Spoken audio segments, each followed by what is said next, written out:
everyone, welcome back to the channel and to another video.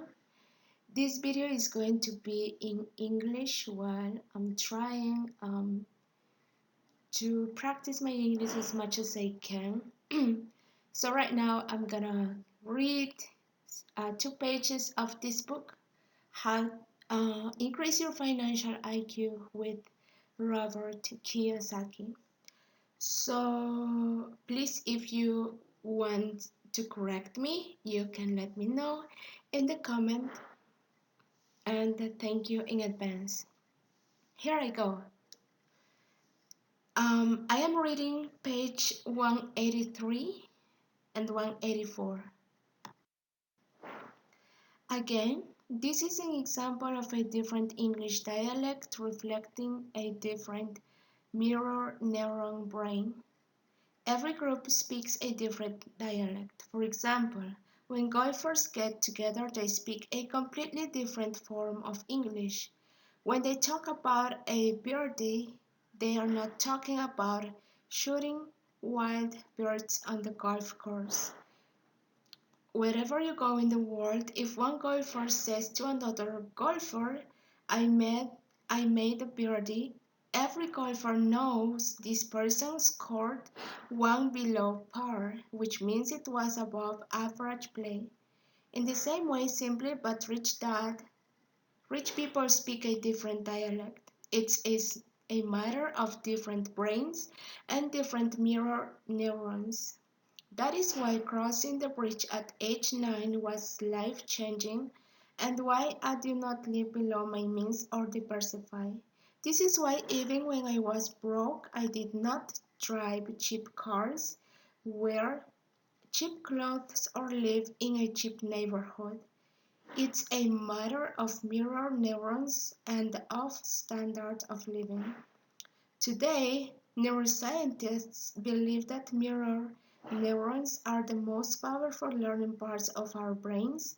In the classroom, it explains why some students are teachers' pets. Since most classrooms are led by left-brained people, they tend to favor the kids with the same intelligences. On the flip side, these teachers tend not to like kids who are artistic, musical, creative, physical learners, or not easily intimidated.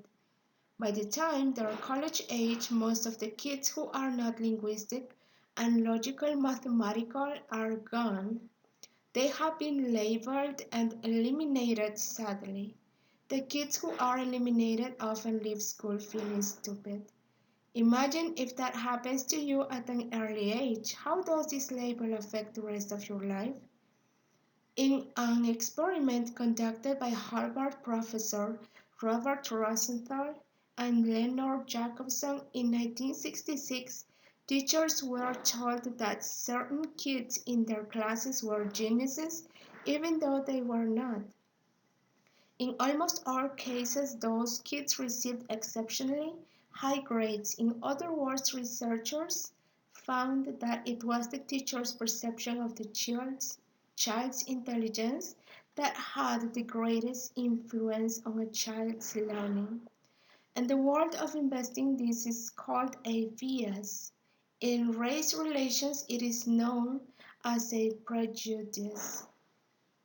This is an example of the impact of a mirror neurons.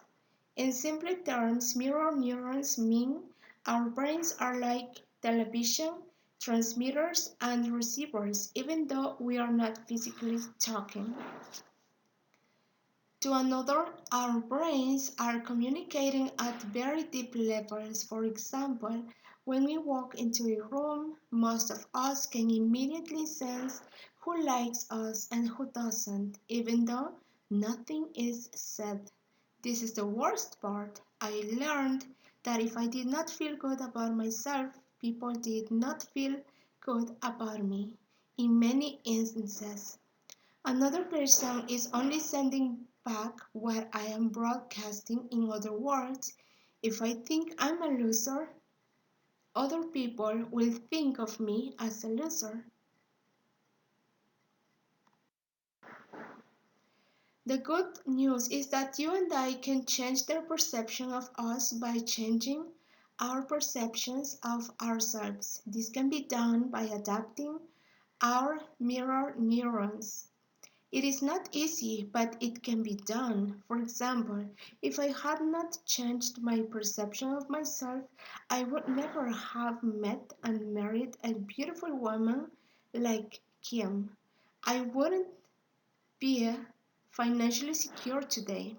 If I had not consciously changed my perception, I would probably still be a shy, fat, poor kid speaking pidgin English. Even though I graduated from a very good school, I left not feeling smart. I left feeling that there were people who were a lot smarter than I was. I was always average. When I interviewed for jobs, the first questions asked were what school I went to and if I had a master's degree. If I had a master's degree, I had a better chance of being hired.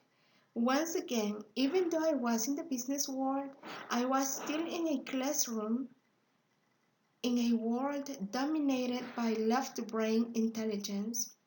19, in 1990, in 1974, while working at Xerox, promising the company that I would get my MBA, I began researching the brain and different ways of learning and teaching. I was looking for a way to win on my terms, not on their terms. Being raised in a family of school teachers, I realized their measure of success was the school a person attended and how many advanced degrees he or she had. In the world of big business, it was pretty much the same thing. In most major corporations, employers want the pedigree of prestige that comes with advanced degrees from recognized schools.